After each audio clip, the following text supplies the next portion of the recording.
வணக்கம் ட்ரேடர்ஸ். நேற்று வந்து பார்த்தீங்கன்னா நிஃப்டியில் ஒரு டிசெண்டிங் வைடு சிபிஆர் வந்துருந்துச்சு. அப்படி வந்துமே ப்ரைஸால் வந்து பார்த்தீங்கன்னா சிபிஆரை தாண்டி போக முடியல. விச் மீன்ஸ் பையர்ஸ் இன்னுமே வீக்காக தான் இருக்காங்க அப்படிங்கிறது தான் இதுலேருந்து தெரியுது.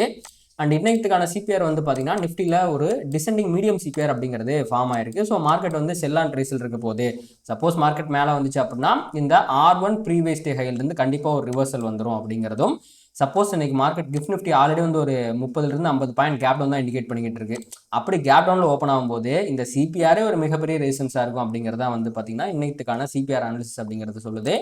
ஸோ ஒரு பியரிஸ் டே ஆர் ஒரு செல் ஆன் ரைஸ் டேவை நம்ம வந்து இன்னைக்கு நிஃப்டியில் எதிர்பார்க்கலாம் அப்படிங்கிறதா சிபிஆருடைய கருத்து.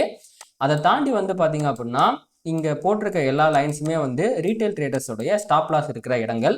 இங்கெல்லாம் போகும்போது ப்ரைஸ் வந்து பார்த்தீங்கன்னா எய்தர் வே ரெண்டு சைடுமே வந்து பார்த்தீங்கன்னா 1 minute 3 minute and 5 minute time ஃப்ரேமில் ஒரு ரியாக்ஷன் கொடுக்கறதுக்கு வாய்ப்பு இருக்குது, ஒரு ரிவர்சல் கொடுக்கறதுக்கு வாய்ப்பு இருக்குது. ரிவர்சல் வந்துச்சுன்னா அதெல்லாம் ஹை ப்ராபபிள் ட்ரேடிங் ஆப்பர்ச்சுனிட்டிஸாக இருக்கும்.